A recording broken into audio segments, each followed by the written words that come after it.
Hello friends, आप सभी को पता है कि एनसीईआरटी 9th क्लास हमारा मैथ्स का सिलेबस जो है वो चेंज हो चुका है। तो आपको किसी भी तरह की चिंता करने की कोई ज़रूरत नहीं है। अगर आपको कोई कह रहा है कि मैथ्स का जो सिलेबस है वो बहुत हार्ड हो चुका है, तो मैं आपको ये क्लियर कर दूँ कि मैथ्स का जो सिलेबस है वो बिल्कुल भी हार्ड नहीं हुआ है, बल्कि पहले से ईज़ी हो गया है। बस थोड़ा-सा उसको समझने की ज़रूरत है। समझ के हम क्वेश्चंस को करेंगे तो हमें आसान रहेगा। कुछ भी परेशानी की बात नहीं है। हम करते हैं सेकंड चैप्टर की 2.3 एक्सरसाइज। क्वेश्चन देखिए, a student has 500 in her saving bank account. एक स्टूडेंट है जिसके पास सेविंग अकाउंट में मतलब बैंक में 500 रुपए है, 500 रुपीज है। शी गेट 150 एवरी मंथ, और उसे हर महीने 150 रुपीज, 150 रुपए जो है पॉकेट मनी उसको मिलते हैं। अब ये कहता है how much money will she have is the end of every month from the second month onward. मतलब इस तरह से उसके पास है ना, फर्स्ट मंथ के एंड में, सेकेंड मंथ के एंड में, इस तरह से उसके पास कितना पैसा जो है वो बढ़ता जाएगा। और आपको फाइंड करना है, क्या फाइंड करना है? Linear expression to represent the amount she will have in n month. मतलब एन मंथ जो है उसका मतलब वो कितना भी हो सकता है। उस एन मंथ में हमको एक लीनियर इक्वेशंस जो है वो रिप्रेजेंट करनी है। अब हम सबसे पहले क्या करेंगे कि जो हमें बुक में जो दे रखा है उसको हम सबसे पहले करते हैं। क्लियर? देखिए, सबसे पहले क्या करेंगे कि बुक में क्या देखा है, अकाउंट बैलेंस दे रखा है। जो बैंक का जो बैलेंस है, सेविंग बैंक अकाउंट जो है वो कितना दे रखा है वो देखेंगे। हम यहाँ करेंगे एक्सरसाइज अपनी है 2.2 का क्वेश्चन नंबर 1। क्लियर? तो पहली चीज तो जो बुक में दे रखी है ना वो तो हमें लिखना ही लिखना है, रिप्रेजेंट करना है हमें। तो बुक में क्या दे रखा है? जो बुक में देखा है as it is saving bank account, है ना, सेविंग्स बैंक अकाउंट कितना है? ₹500। क्लियर? आगे उसको जो पॉकेट मनी मिल रही है वो कितनी मिल रही है एवरी डे? देखिए, पॉकेट मनी कितनी, सॉरी एवरी मंथ, मतलब मंथली जो है एवरी मंथ, हर एक मंथ में उसको जो पॉकेट मनी मिल रही है वो यहाँ लिख देंगे मंथली। वो मिल रही है हमें 150 रुपीज। क्लियर? ये आपको क्लियर हो चुका है। अब बात करते हैं कि फर्स्ट मंथ की अगर हम बात करें, क्योंकि हर मंथ में मिल रही है ना, और हर मंथ 150 रुपए, 150 रुपीज उसको मिल रहे हैं। तो हम यहाँ पे अकॉर्डिंग टू क्वेश्चन देखते हैं। सबसे पहले फर्स्ट मंथ का देखेंगे। फर्स्ट मंथ में मिल रही है ये 500 रुपीज, तो उसके पास ऑलरेडी सेविंग है, और इसमें ऐड हो जाएगा 150 रुपीज। क्लियर? अब 150 रुपीज जब इसमें हो गया तो टोटल कितना हो गया? 300, सॉरी 650 रुपीज जो है वो उसके पास सेविंग में हो गए। इसी तरह से अभी क्वेश्चन में हमें कह रहा है end of month. End of month का मतलब है सेकंड मंथ की बात कर रहा है। क्लियर? तो यहाँ पे लिखेंगे end of month. End of month जो है वो हमारा है सेकंड मंथ। सेकंड मंथ में वही सेम चीज ध्यान रखेंगे, टोटल मनी जो है अपना है 500 रुपीज, और सेकंड मंथ में हमें मिल गया है 150। अब देखिए 150 फर्स्ट मंथ का भी ऐड होगा, और 150 जो है वो सेकंड मंथ का भी ऐड होगा। मैं आपको इधर बता दूं कि 150 एक मंथ का और 150 जो है वो सेकंड मंथ का। तो हम इस 150 को दो बार लिखने के बजाय इस तरह से भी लिख सकते हैं। क्लियर? तो हम यहाँ पे लिख देंगे इसको 2 बार। ठीक है? इसका मतलब ये है कि 2 टाइम्स है 150। अब इसको करेंगे। अब ये क्या हो गया कि 500 प्लस 2 टाइम होगा तो ये कितना हो जाएगा? ये हो जाएगा हमारा 300। अब इसको हम जोड़ेंगे 500 और 300 को, तो अपने पास आ गया 800 रुपीज। क्लियर? यहां तक आपको क्लियर हो चुका है। इसी तरह से हम थर्ड मंथ का निकालेंगे। तो थर्ड मंथ का निकालने में अब देखो यहाँ पे तो हमने फर्स्ट मंथ जो था उसको जोड़ा था और सेकंड मंथ था उसको यहाँ पे जोड़ दिया। तो थर्ड मंथ में हम क्या करेंगे, 3 टाइम्स जोड़ेंगे। ये हो गया 500 प्लस, या तो हम जोड़ेंगे 150 को 3 टाइम। क्लियर? या फिर हम इसको किस तरह से लिख सकते हैं, इस तरह से लिख सकते हैं 3 150। बात एक ही, इसका टोटल भी सेम वही आएगा जो इसका टोटल आएगा। ये हो जाएगा आपका 500 प्लस इसको 3 टाइम्स करेंगे तो ये हो जाएगा 450 रुपीज। और जब हम इसको प्लस कर देंगे तो टोटल अमाउंट जो आ जाएगा वो आ जाएगा 950 रुपीज। यहाँ तक आपको क्लियर हो चुका है। आगे इसी तरह से हम 4 मंथ का निकालेंगे इसी तरह से, लेकिन इसने ईयरली बताया है। तो ईयरली में हमें क्या बताया है, क्वेश्चन में पूछा है क्या, एन मंथ का पूछा है ना। तो यहाँ पे अब एन मंथ का निकालेंगे। देखिए एन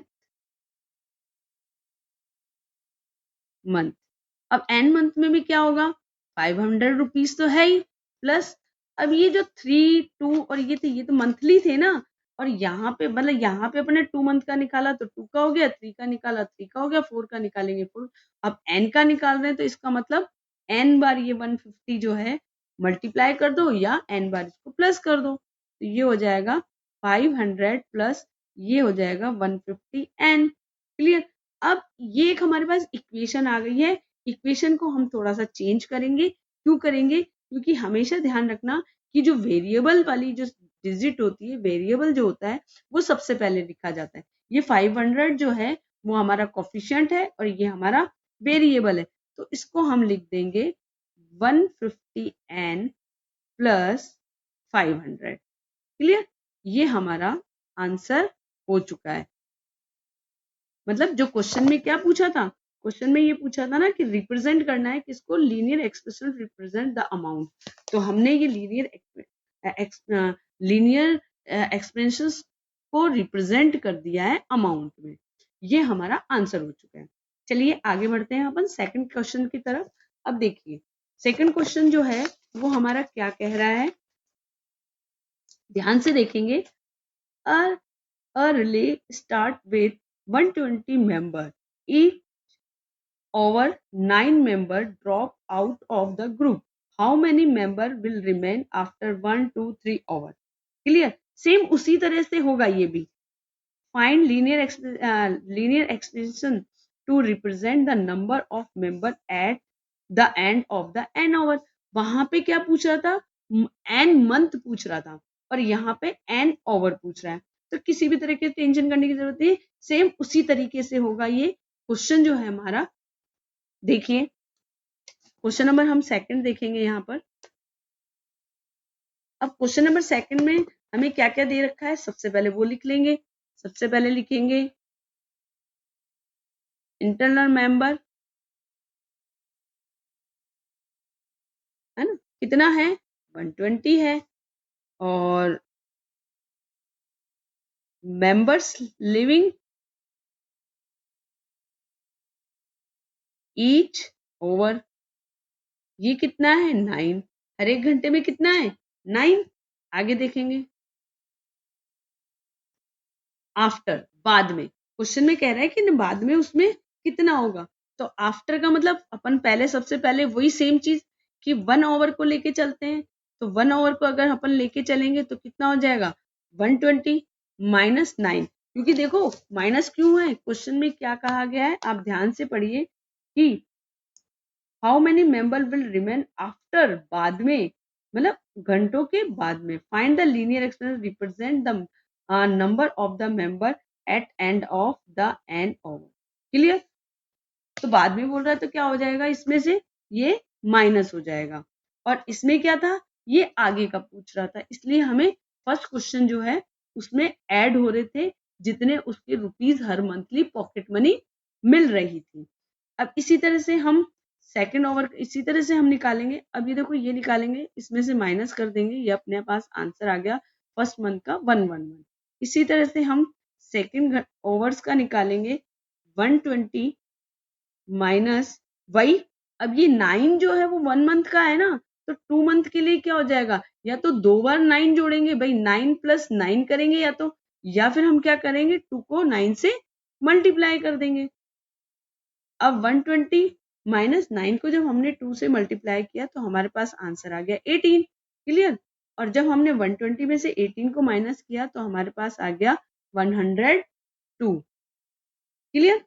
मतलब सेकेंड ओवर का जो है हमारे पास 102 आ चुका है। इसी तरह से हम थर्ड ओवर का निकालेंगे। देखिए थर्ड ओवर का निकालने के लिए भी वही same process, 120 minus 3 time, third over का निकाल रहे हैं तो 3 टाइम आ गया, 3 टाइम क्या आएगा 9 आएगा।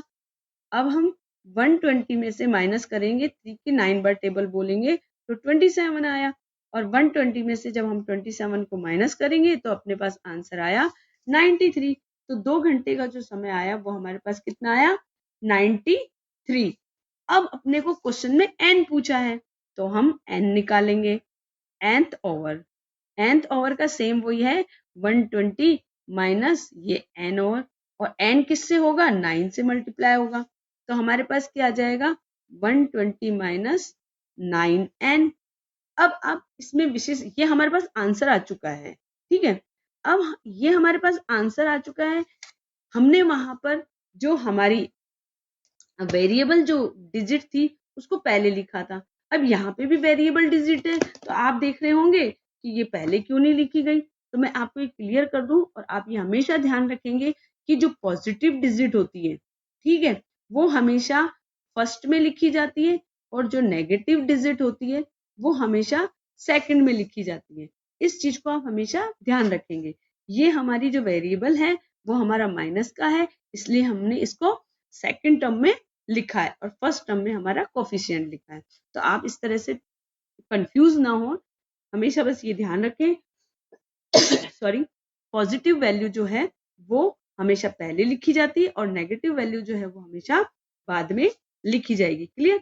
अब हम चलते हैं सेकंड क्वेश्चन, थर्ड क्वेश्चन की तरफ। देखिए हमारा थर्ड क्वेश्चन जो है वो क्या कह रहा है। थर्ड क्वेश्चन कह रहा है suppose the length of rectangle, मतलब एक हम रेक्टेंगल बना लेते हैं और उसकी लेंथ जो है वो कितनी 30 सेंटीमीटर दे रखी है। Find the area if the breadth is I 12 centimetre, है ना। फर्स्ट मतलब इसमें तीनों दे रखा है, फर्स्ट जो दे रखा है ब्रेथ वो 12 सेंटीमीटर दे रखी है, सेकंड जो दे रखी है वो 10 सेंटीमीटर, थर्ड जो दे रखी है वो 8 centimetre. Find the linear pattern represent the area of the rectangle, हमको इसका एरिया ऑफ द रेक्टेंगल निकालना है। क्लियर आप सभी को। तो हम निकालते हैं, चलिए क्वेश्चंस करते हैं अपन, कि हम सबसे पहले रफली एक डायग्राम बना लेते हैं रेक्टेंगल का। इसमें जो एल बताया है वो हमारा 13 बताया है, और फर्स्ट जो है वो हमारा 12 सेंटीमीटर है। अब ये जो 12 सेंटीमीटर है ये हमारी क्या दे रखी है, ये हमारी ब्रेथ दे रखी है। क्लियर। ये आप ध्यान रखेंगे।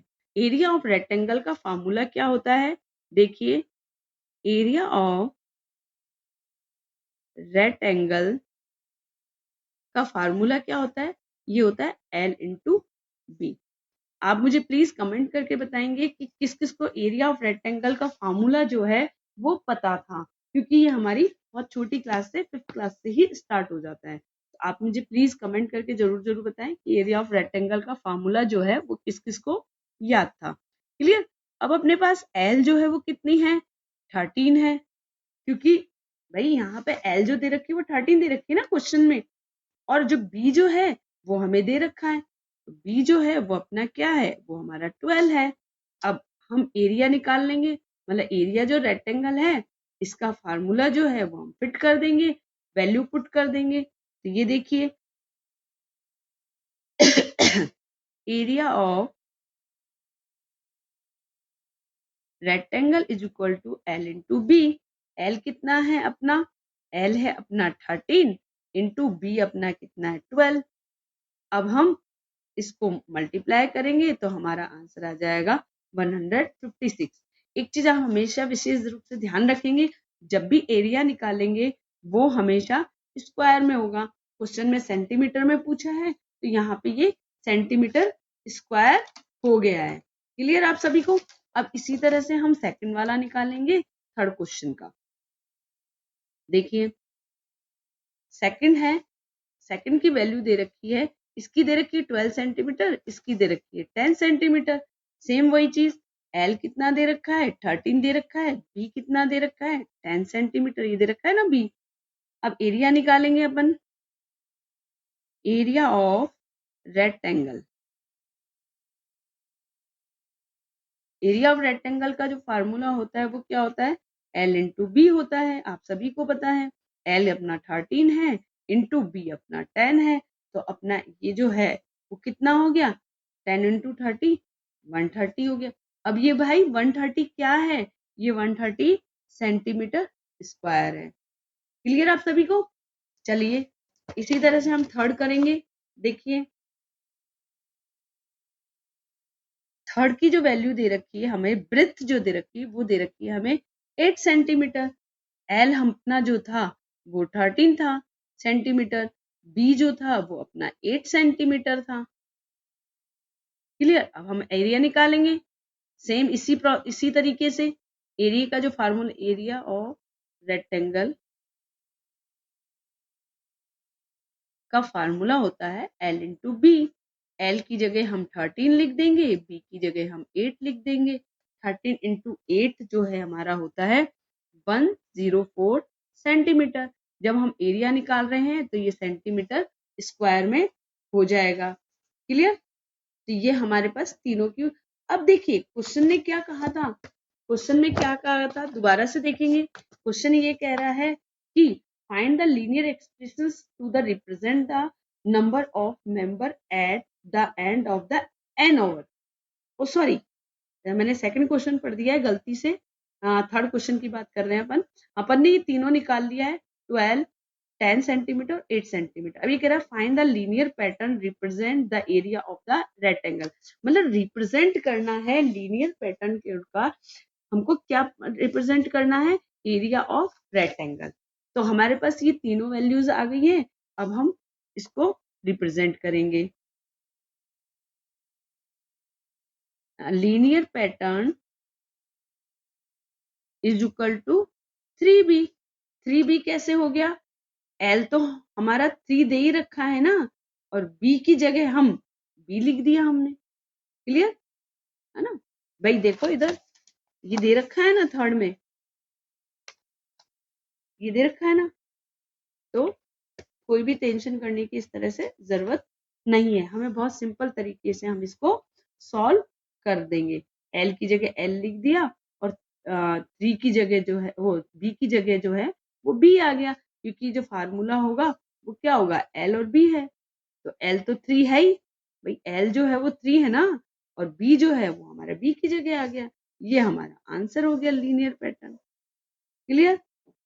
इसी तरह से हम क्वेश्चन नंबर 4 करेंगे। देखिए क्वेश्चन नंबर 4 क्या कह रहा है, आप थोड़ा सा क्वेश्चन को देखिए कि suppose the length of rectangular box.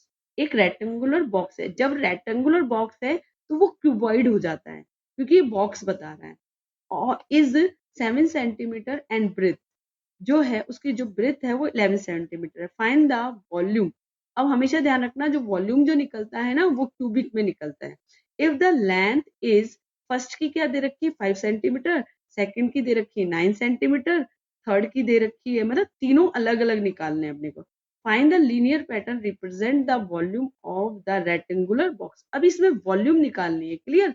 तो रेक्टेंगुलर बॉक्स जो है वो हमारा क्या हो जाएगा, एक तरह से हम ये मान लें क्यूबिक बन जाएगा। क्लियर? ये बन गया। अब इसमें फर्स्ट जो दे रखा है वो हमें 5 सेंटीमीटर दे रखा है इसकी।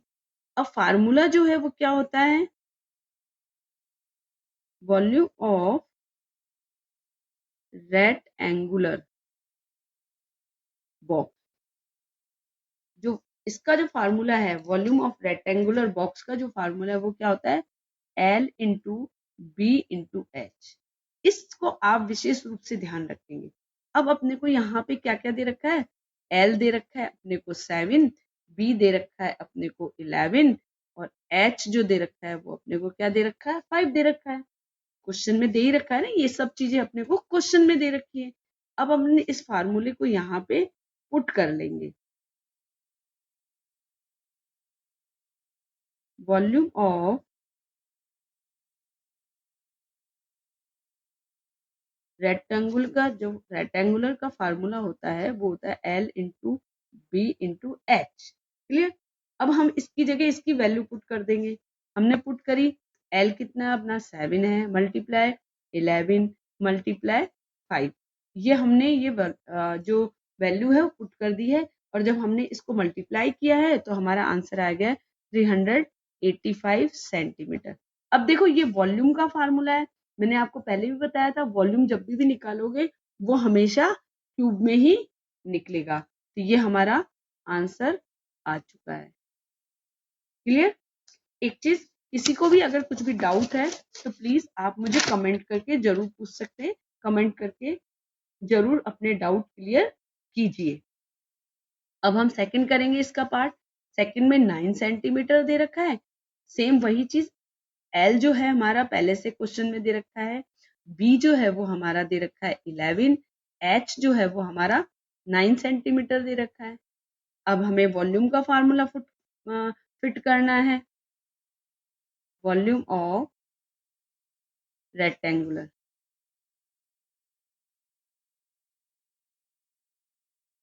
है ना, रेक्टेंगुलर बॉक्स।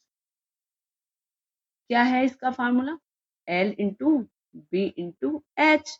इसकी एल की जगह एल की वैल्यू 7 रख देंगे, बी की जगह वैल्यू 11 रख देंगे, एच की वैल्यू 9 रख देंगे। अब इसको अपन मल्टीप्लाई करेंगे, मल्टीप्लाई किया तो 77 आ गया, इसको हम 9 से मल्टीप्लाई करेंगे तो हमारे पास आंसर आ जाएगा 693 सेंटीमीटर क्यूब, क्योंकि वॉल्यूम जो है वो हमेशा क्यूब में ही निकलता है। ये हमारे पास आंसर आ चुका है सेकंड का। इसी तरह हम इसका थर्ड पार्ट करेंगे। देखिए थर्ड पार्ट में जो सेंटीमीटर दे रखा है इसका, आगे देखेंगे एरिया जो दे रखा है, आगे देखेंगे। अब अपने पास एल जो है वो कितना है, वही सेम 7 है, बी अपने पास 11 है और एच जो है अपने पास 13 है। क्वेश्चन में ये दे रखा है एज इट इज, हम वही फार्मूला फिट करेंगे यहाँ पे। वॉल्यूम ऑफ रेक्टेंगुलर बॉक्स, क्या फार्मूला है इसका, इसका फार्मूला है L into b into h. अब L की जगह L की वैल्यू रख देंगे, B की जगह B की वैल्यू रख देंगे और H की जगह H की वैल्यू रख देंगे। जब हम इसे मल्टीप्लाई करेंगे तो हमारे पास क्या आंसर आया,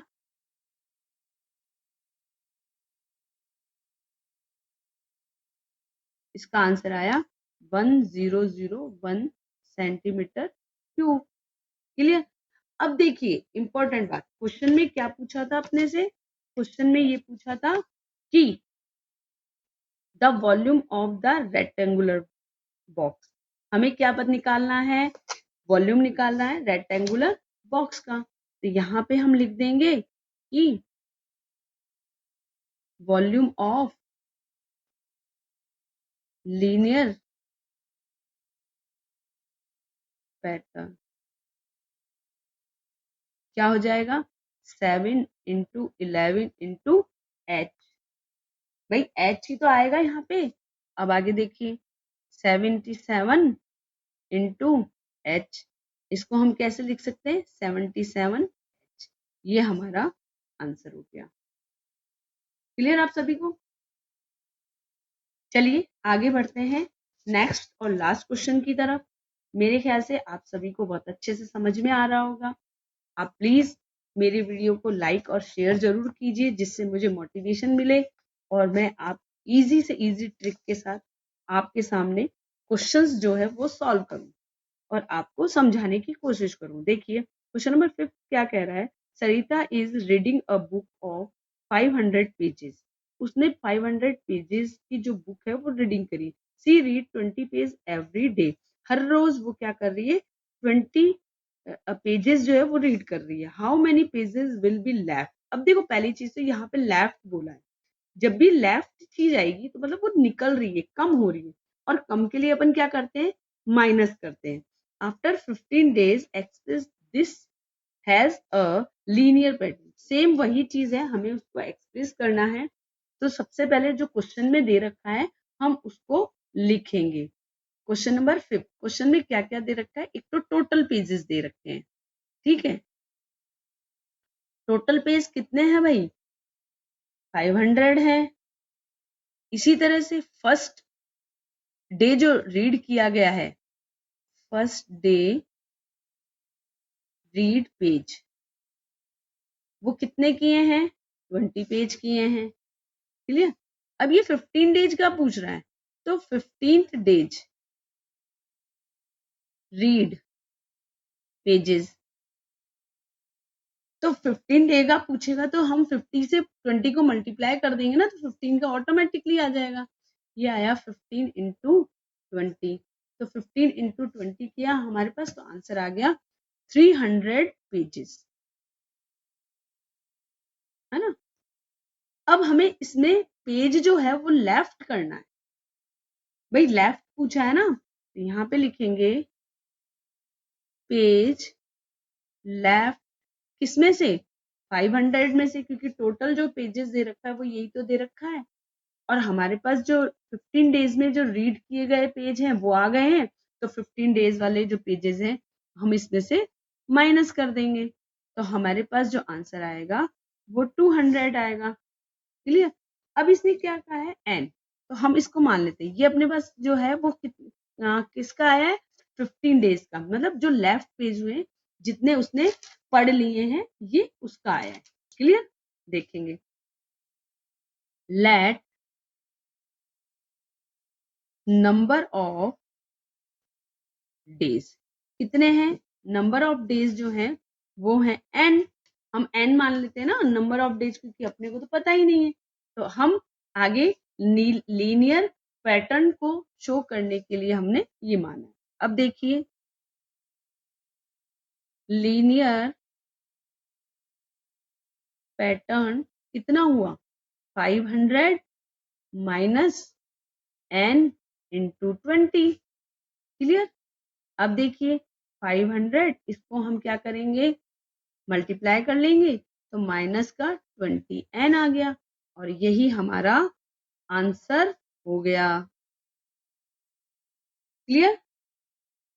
आप सभी को समझ में आ गया होगा बहुत अच्छे से।